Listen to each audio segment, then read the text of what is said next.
Iran और Israel की जंग हुई धारदार।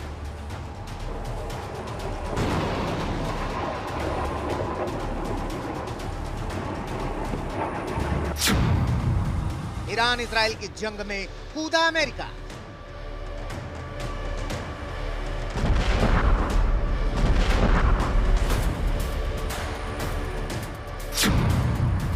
ईरान के 3 परमाणु ठिकानों पर अमेरिका का हमला।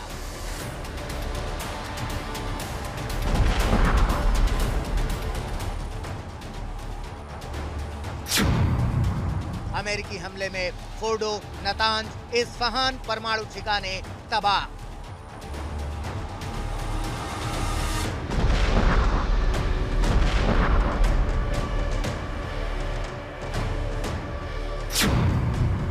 ईरान का पलटवार, इजराइल के शहरों पर भीषण हमला।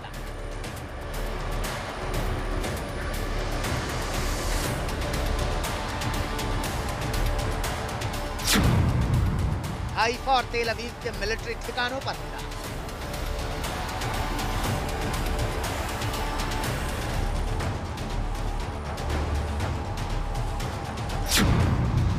ईरान की चेतावनी, उसे भी है पलटवार का अधिकार।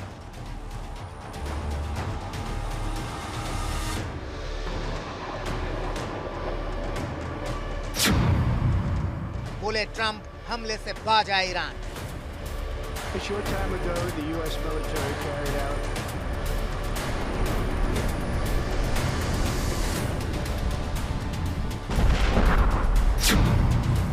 नेतन्याहू ने की ट्रंप की तारीफ।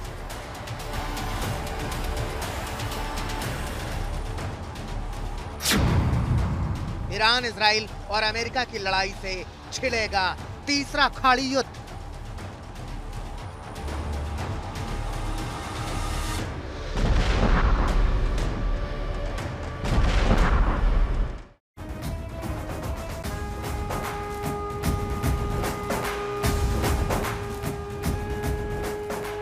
नमस्कार, शंकराब में स्वागत है आपका। मैं हूं आपके साथ अर्पिता आर्य। अमेरिका ने बीती रात ईरान पर जोरदार हमला किया। अमेरिका ने इसे ऑपरेशन मिडनाइट हैमर का नाम दिया और अब अमेरिका के ईरान के 3 परमाणु ठिकानों पर हमले से मध्य पूर्व की जंग और भड़क गई। ईरान ने चेतावनी दी कि उसके पास पलटवार का अधिकार है। जाहिर है कि ईरान पर ट्रंप की उस धमकी का कोई असर नहीं हुआ जिसमें उसने कहा था कि अगर वो और हमला ना करे तो शांति बहाल करने में मदद मिलेगी। लेकिन ईरान ने आज 40 मिसाइलों से इजराइल के तेल अवीव और हाइफा में जबरदस्त तबाही मचाई है। कुछ तस्वीरें भी हम आपके सामने रख रहे हैं, किस तरह से ईरान के 3 एटमी ठिकानों पर अटैक हुआ। उसके जवाब में तेल अवीव और हाइफा में देखिए किस तरह से तबाही ईरान की तरफ से मचाई गई। इजराइल पर ईरान का ये पलटवार, ट्रंप की हालांकि धमकी है कि अभी फिलहाल आप ये समझें कि इसको आगे ना बढ़ाए, नहीं अमेरिका भी जवाब देने के लिए तैयार है।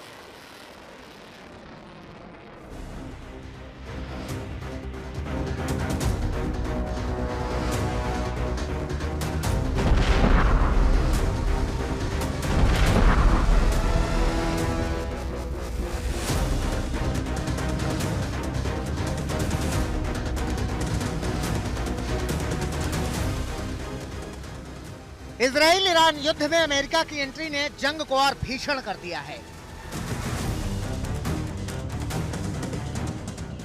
3 परमाणु ठिकानों को निशाना बनाए जाने के बाद ईरान बौखलाया हुआ है।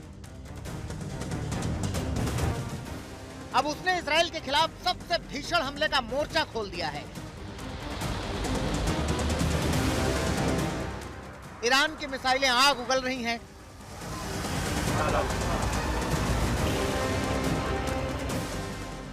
इजराइल के शहर शहर को निशाना बना रही हैं।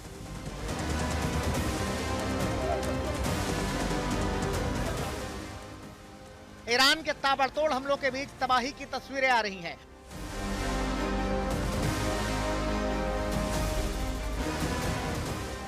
दूसरी ओर इजराइल भी जवाबी हमले कर रहा है। पश्चिमी ईरान में कई सैन्य ठिकानों को इजराइल ने निशाना बनाया है।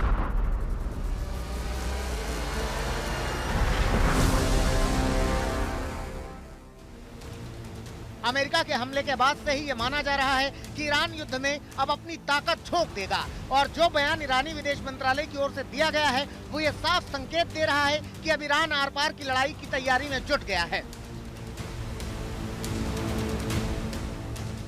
ईरान के विदेश मंत्रालय की ओर से कहा गया है कि अमेरिका ने ईरान के खिलाफ खतरनाक युद्ध की शुरुआत कर दी है।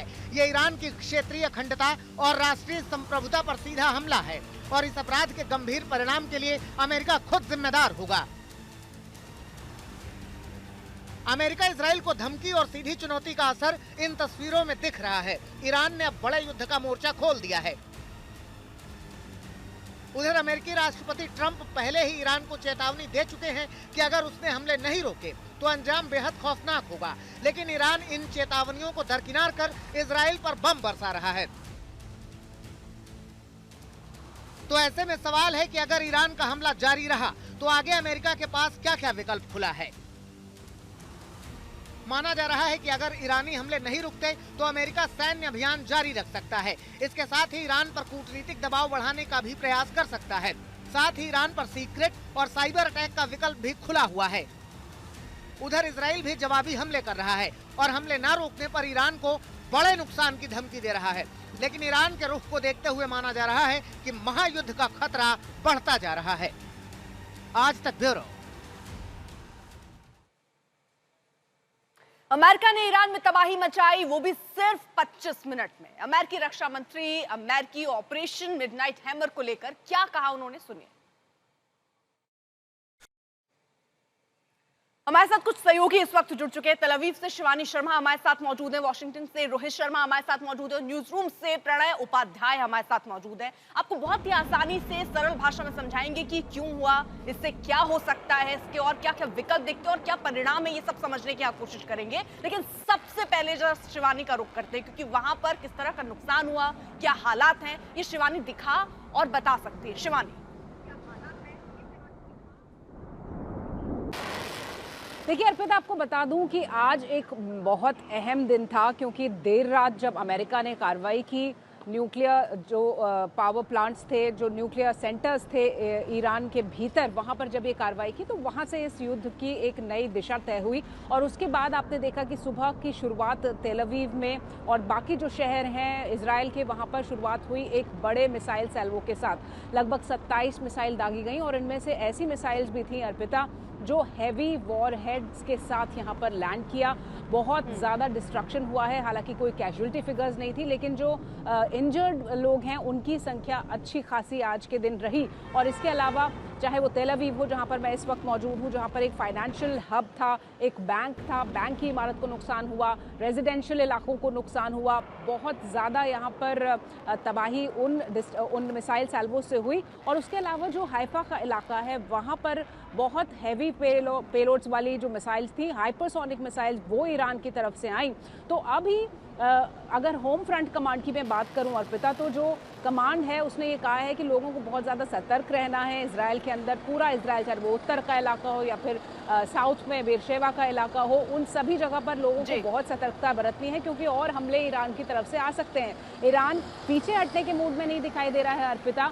वहीं दूसरी तरफ हम कई बयान सुन रहे हैं, बात आप कह रही हैं, ये तो पहले भी बढ़ती जा रही थी, लेकिन इस तरह के जो हमले हुए हैं वो कई तरीके के सवाल उठा रहे हैं कि आखिरकार और कितना सतर्क रहने की जरूरत है, कि युद्ध के हालात में आप चाहे जितने सतर्क रहें, इस तरह के डैमेज तो होंगे ही, ये सभी को समझना होगा। रोहित, यहाँ पर अगर हम देखें तो अमेरिका का रुख बहुत अलग समझ आता है। एक तरफ याद हो आपको, पहले अमेरिका ही ऐसा था जो इजराइल को कह रहा था कि युद्ध में मत जाइए, अपने लोगों को कहता था युद्ध में मत जाइए। उसके बाद उसका रुख रहा कि बातचीत का एक माध्यम रहा, फिर अब उसका रुख है कि उसने हमला ही किया, अब वो शांति की बात कर रहा है। अमेरिका चाहता क्या है, अमेरिका अब आगे क्या करेगा इन सब से? ये जो हमला अमेरिका ने किया उसके बाद अब क्या हो सकता है? देखिए, अगर आप ईरान की सिचुएशन को समझे तो ये प्रेसिडेंट ट्रंप पहले ऐसे राष्ट्रपति नहीं है जिनको इससे प्रॉब्लम थी ईरान के न्यूक्लियर ऑपरेशन से। आई थिंक हमेशा से ये एक प्रॉब्लम रहा है अमेरिका के लिए। अप्रोचेस अलग अलग रहे हैं, डिप्लोमेटिक अप्रोचेस पहले भी ट्राई किए गए थे, लेकिन फिलहाल प्रेसिडेंट ट्रंप जब आए, और मैं आपको याद दिला दूं कि पिछले साल एक कैंपेन रैली में उन्होंने इस बात का उल्लेख किया था। उसके बाद पीट हेग्सेथ ने इस बात को कहा था कि समय आ गया है कि हमें न्यूक्लियर फैसिलिटीज़ को अटैक करना होगा। और प्रेसिडेंट ट्रंप के आने के बाद फिर से एक बार डिप्लोमेटिक ऑप्शन टेबल पे लाया गया, ईरान से बात करने की कोशिश की गई, लेकिन जब अमेरिका को ये लगा कि ईरान पार्टिसिपेट नहीं कर रहा है, गुड फेथ में बात नहीं कर रहा है, तो ये डिसीजन लिया गया कि अब जो है इसको इन फैसिलिटीज को हटा दिया जाए।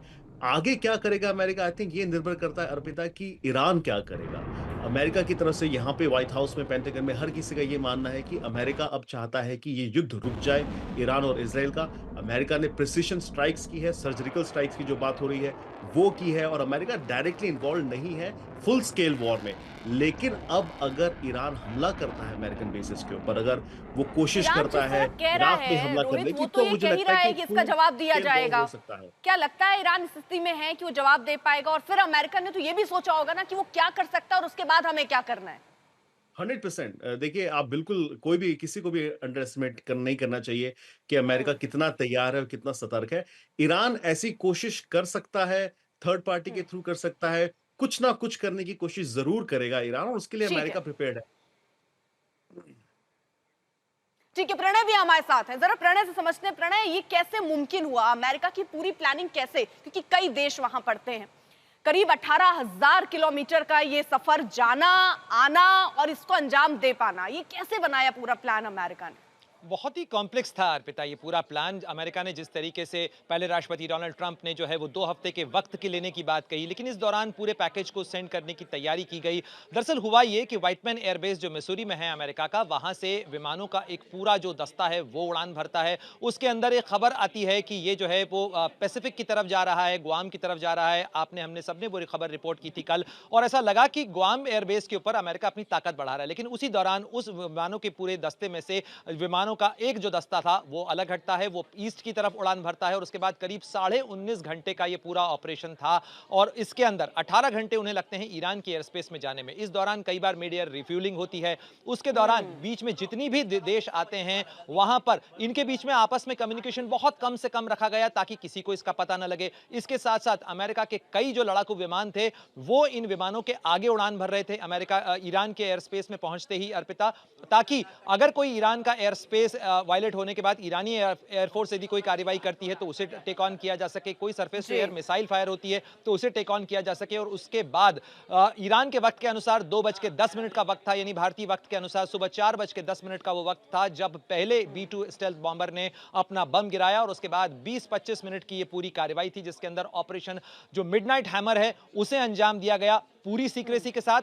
न तो किसी बॉम्बर को कोई नुकसान हुआ, न किसी तरीके से का कोई जो है डिटेक्शन हुआ। और इस दौरान जो अमेरिकी सबमरीन थी उन्होंने करीब 2 दर्जन से ज्यादा जो हैं वो टॉमहॉक मिसाइल्स फायर की, यानी करीब 125 लड़ाकू विमानों ने इसमें हिस्सा लिया है, और साथ ही 75 जो बम थे वो गिराए गए हैं इस पूरे ऑपरेशन के। बिल्कुल प्रणय, बहुत बहुत शुक्रिया आपका तमाम जानकारी हम तक पहुंचाने के लिए। अब देखिए, ईरान के विदेश मंत्री ने अमेरिकी हमले के बाद तीखा हमला तेवर दिखाया है, और अब्बास अराक्ची ने इस्तांबुल में मीडिया से बात करते हुए अमेरिकी हमले की निंदा की, और ये कहा कि अमेरिका ने ईरान के शांतिपूर्ण एटमी ठिकानों पर बर्बर हमला किया है। अराक्ची ने कहा कि अब कूटनीतिक की बात करना बेमानी है। ईरानी विदेश मंत्री ने कहा कि अपने अधिकारों के आधार पर हमें जवाब देना है। अराक्ची ने कहा कि कूटनीति के दरवाजे हमेशा खुले रहने चाहिए, लेकिन अभी उसका समय नहीं है। इस्लामिक रिवॉल्यूशनरी गार्ड कॉर्प ने दावा किया कि उसने पहली बार खैबर शेकन बैलिस्टिक मिसाइल का इस्तेमाल किया। आज ईरान ने सादिक प्रॉमिस 3 20वीं लहर में 40 ठोस और तरल ईंधन वाली मिसाइलें दागी। पहली बार तीसरी पीढ़ी की एयर स्पेस मिसाइल खैबर शेकन का इस्तेमाल किया गया, जिसमें कई वारहेड लगे थे। इस हमले में बेन गुरियन एयरपोर्ट और कमांड फंड कंट्रोल ठिकानों को निशाना बनाया गया है। IRGC के अनुसार मिसाइलों में वारहेड को देखिए लैंडिंग तक गाइड करने वाले उपकरणों के अलावा कई तरह के हाई एक्सप्लोसिव और विनाशकारी वॉरहेड्स लगे थे। ये मिसाइल इतनी खामोशी से इजराइल में दाखिल हुई है कि सायरन तब बजा जब धमाका हो चुका था। इसके अलावा IRGC ने कहा है कि ये हमला कुछ भी नहीं, क्योंकि ईरान की रक्षा क्षमता का एक बड़ा हिस्सा अब तक इस्तेमाल में नहीं लाया गया है।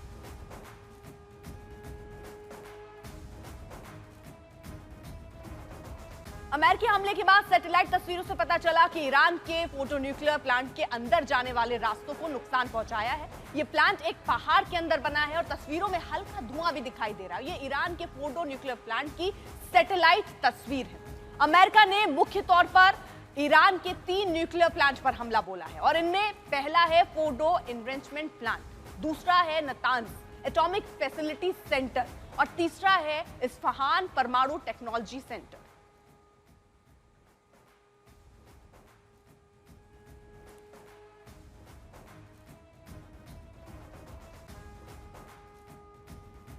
को बता दें जिस तरह से ये 3 टारगेट चुने गए, जिसमें फोर्डो एनरिचमेंट प्लांट था, दूसरा जो था वो नतांज यानी एटॉमिक फैसिलिटी सेंटर यहां पर था और तीसरा इस्फहान परमाणु टेक्नोलॉजी सेंटर है।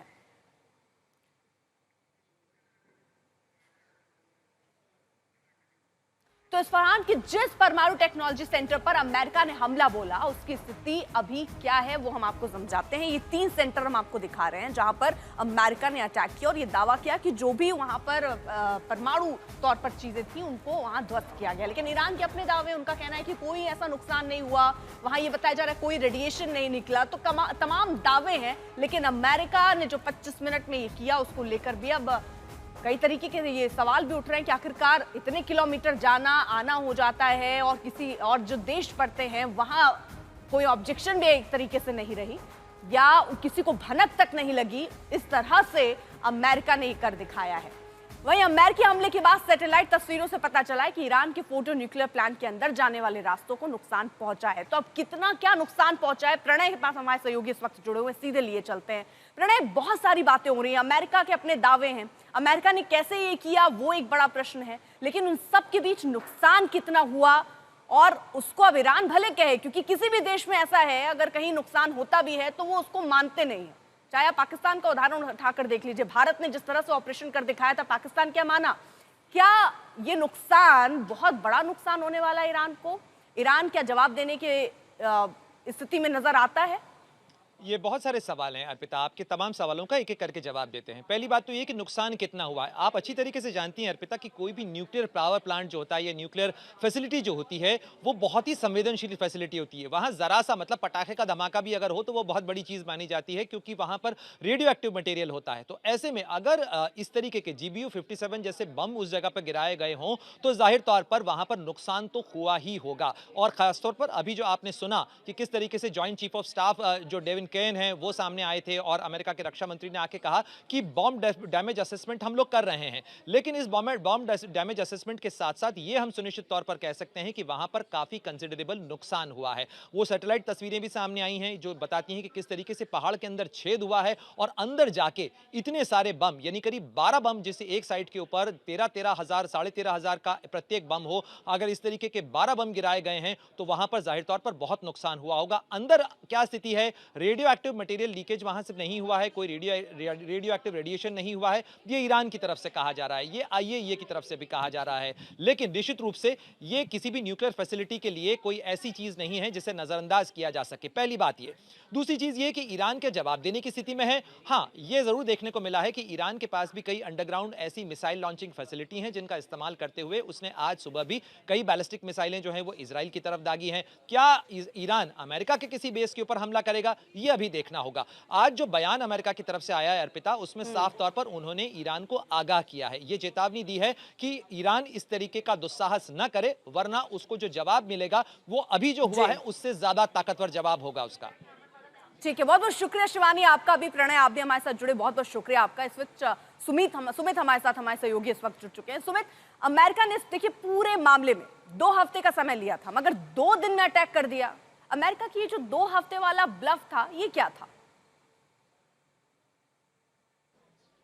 बिल्कुल, देखिए लगातार जब G7 से डोनाल्ड ट्रंप वापस आए थे तो कहा जा रहा था कि शायद 48 घंटे के अंदर अमेरिका अटैक कर देगा। फिर डोनाल्ड ट्रंप ने 1 हफ्ते की बात कही, फिर 2 हफ्ते की बात कही। उस समय ऐसा लग रहा था कि शायद अमेरिका कुछ सोच विचार कर रहा है, अमेरिका लगातार इस बात को लेकर सोच विचार कर रहा है कि वो अटैक करे ना करे। शायद अमेरिका इसलिए भी पीछे हट रहा है क्योंकि ईरान जिस तरीके से बड़े अटैक इजराइल पर कर रहा है, ये आशंका थी कि कहीं ऐसे ही अटैक अमेरिका पे ना कर दे। ये सभी बातें दुनिया भर में हो रही थी, लेकिन शायद वो एक ब्लफ था। दरअसल एक एलिमेंट ऑफ सरप्राइज अमेरिका रखना चाहता था। अमेरिका ये चाहता था कि ईरान ये सोचने पर मजबूर हो जाए कि शायद अमेरिका भी वक्त लेना चाहता है, लेकिन अमेरिका ने 2 हफ्ते की जगह कुछ ही यानी 2 दिनों के अंदर ही अटैक्स को इनिशिएट कर दिया और ऐसे में ऐसी जगहों से अटैक किया गया जो ईरान के लिए भी एलिमेंट ऑफ सरप्राइज था। अब इंपॉर्टेंट क्या है कि इजराइल को अमेरिका की जरूरत थी, जिन बेसिस के ऊपर, जिस न्यूक्लियर फैसिलिटीज के ऊपर अटैक किए जाने थे, वो सिर्फ और सिर्फ अमेरिका के पास ही कैपेबिलिटीज थी। इसलिए अमेरिका का आना इसमें निश्चिंत था,